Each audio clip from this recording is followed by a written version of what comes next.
Hello there ladies and gentlemen, I'm Paul TX141 Walsh, welcoming you to an all new Ace in a Day gameplay for the arcade mode of War Thunder. In today's episode we shall be reviewing the Bell P-63A-10 Kingcobra, a Tier 3 battle rated 4.0 American fighter aircraft. For the purposes of our historical overview, we'll be continuing on from where we left off in our P-63A-5 Kingcobra review, link available in the top right corner of your screen as displayed now. Starting off with the first plane to follow on from the A5 subvariant of the Kingcobra and making our way through to the A10. With that, we begin thus. When the P-63A variant entered production in October of 1943, it would lead on to a grand total of 1,725 aircraft being produced, as being split over 7 production blocks. The P-63A-5 formed the second production block and was succeeded by the P-63A-6. The A6 introduced underwing racks which could carry either two 500-pound or 227kg bombs, in addition to the 500-pound bomb mounted to the fuselage hardpoint, or two 75-gallon fuel drop tanks.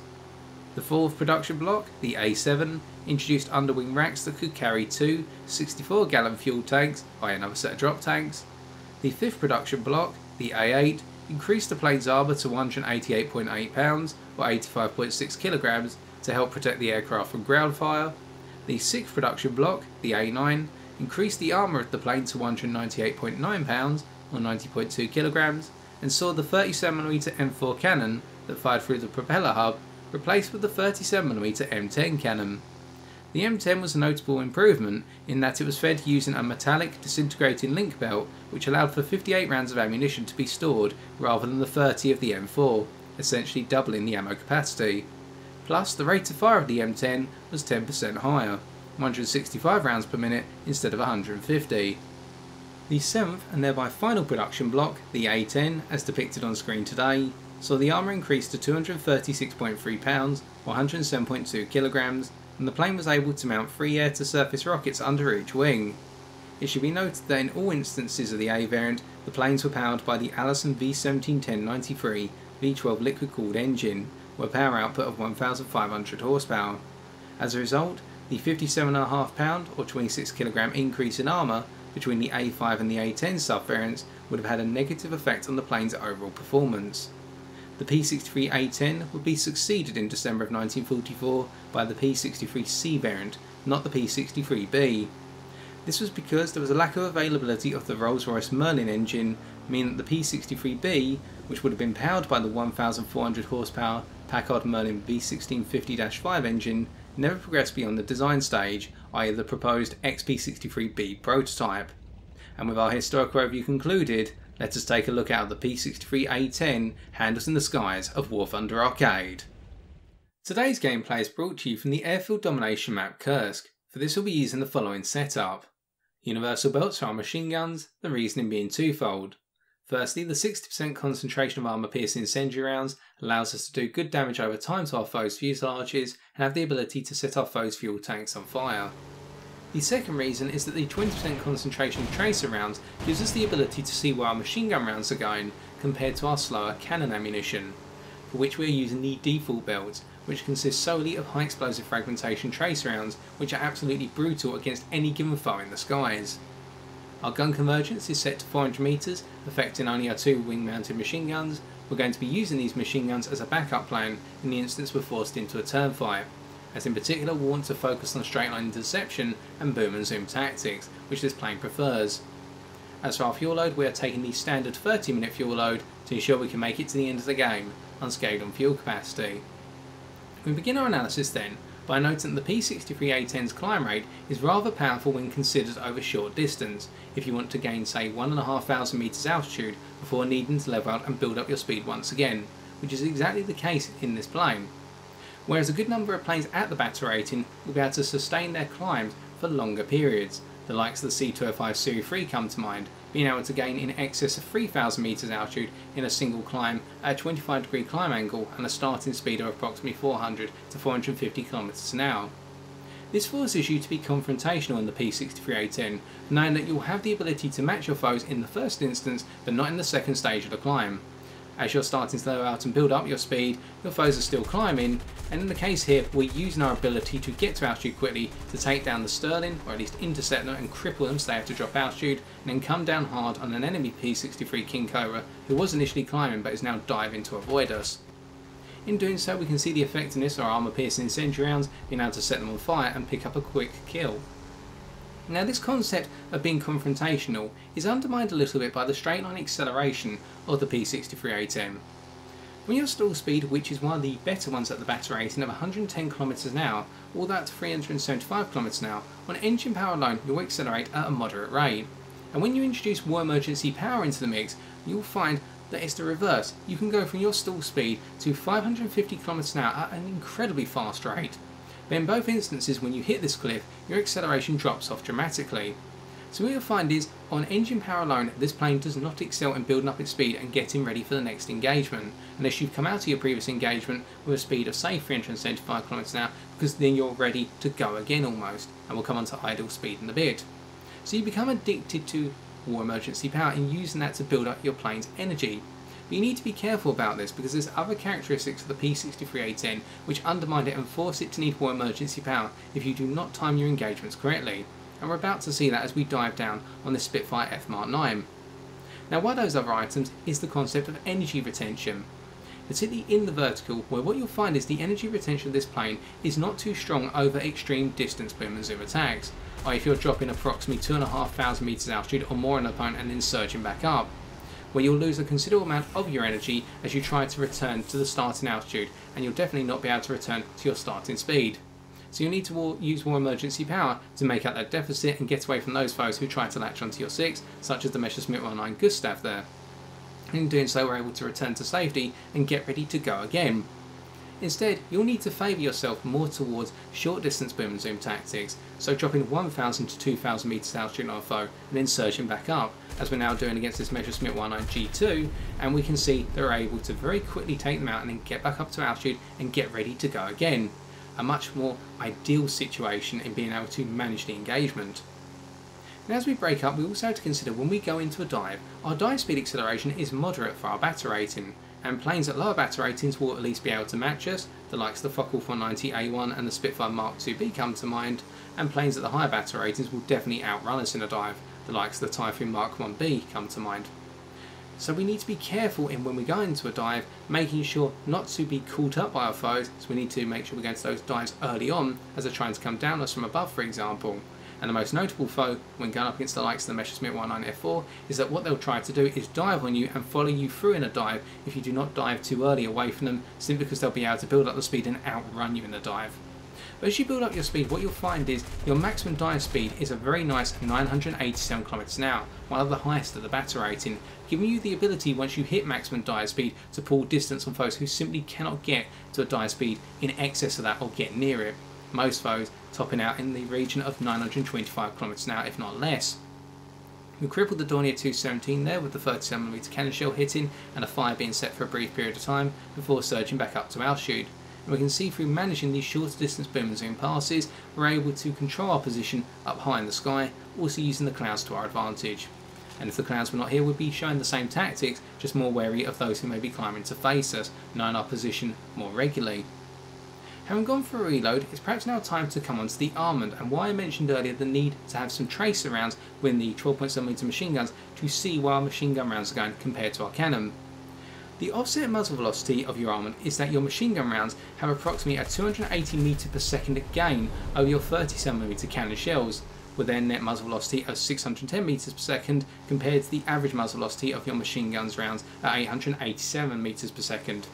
This means that the lead indicator provided is focused on the 37mm cannon, and you're providing way too much lead to use your 12.7mm machine gun in the same manner unless you get your foe into a stall or force them out into a straight line in front of you, at which point a lead per se is not going to matter.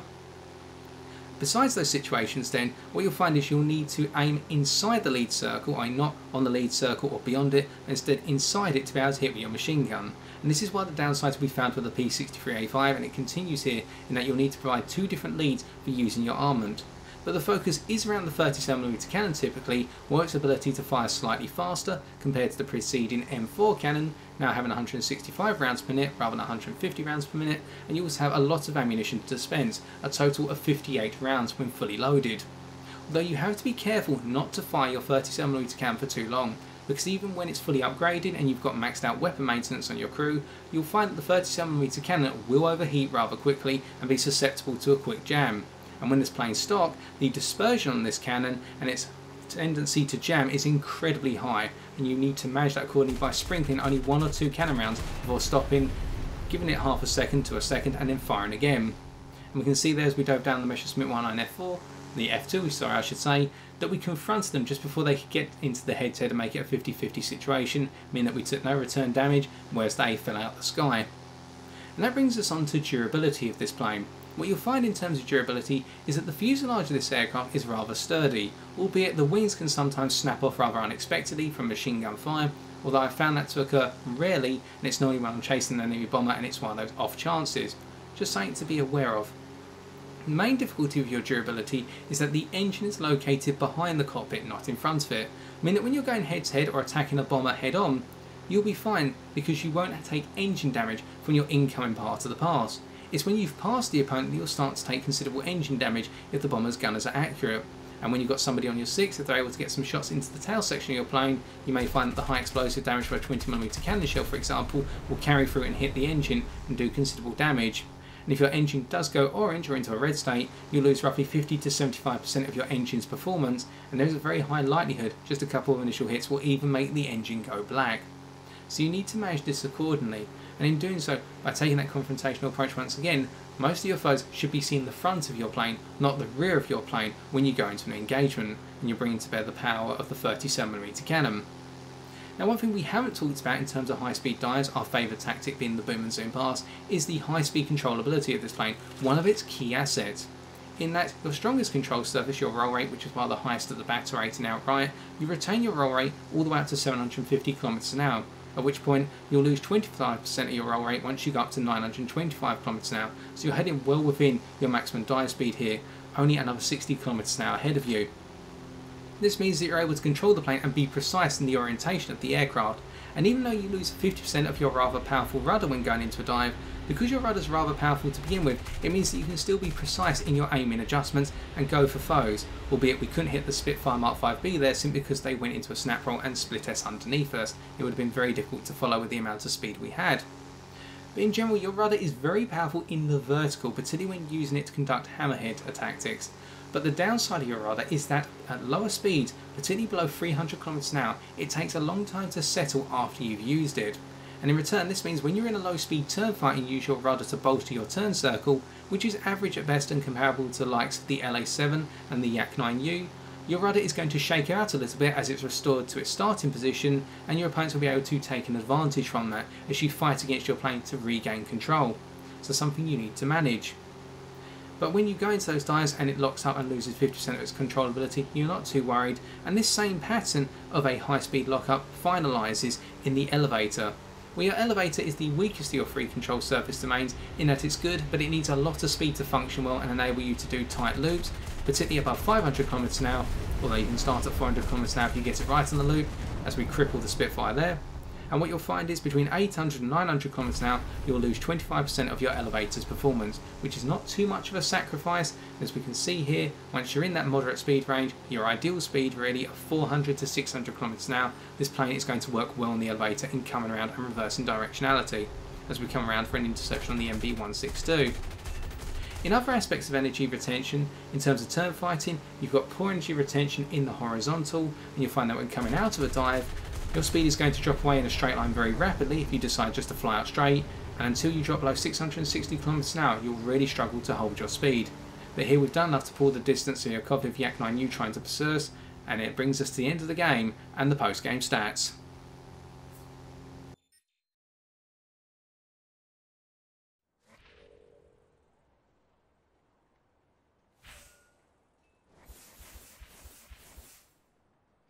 Well, 7 kills and 3 assists were able to pick up 20,774 Silver Lions and 2,568 research points.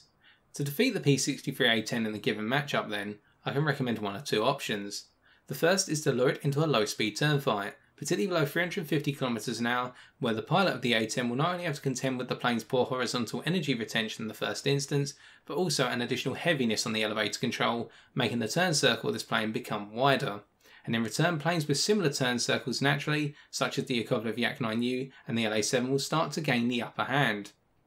Meanwhile, option number 2 is to use your superior long-term climb rate in planes such as the A7M2 and the C205 Series 3 to outclimb this plane at the start of the match, and in getting above it, conduct multiple boom and zoom passes against it. Being wary of the fact that the A-10 pilot may try to conduct a yo-yo on you in following you back up as you go through your return climb, using the energy they've gained for a short distance dive and then surging back after you using their strong climb rate over short distance in order to bring you down. And they'll add to that their low stall speed and their rapid stall recovery, where they only need to get back up to 230 km an hour in levelling out the plane before they're ready to manoeuvre once more. And this will catch you out, particularly seeing as there's no maximum altitude limit at a medium altitude range for this plane. Instead, it's up at the higher altitude, and the engine stakes, it's 6,500 metres, and for the controls, it's 6,000 metres.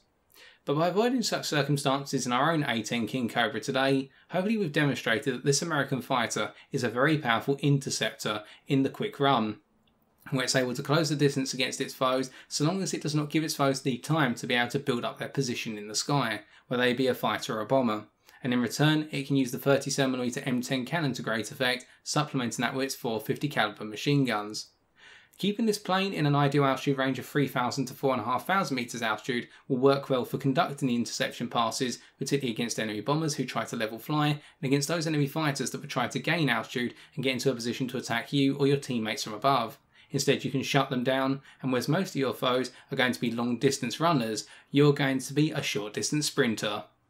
And so I've been TX141, and if you have enjoyed this video, why not leave a like, comment or subscribe for future War Thunder videos on my channel. But until next time, as always ladies and gentlemen, take care and good luck in the skies.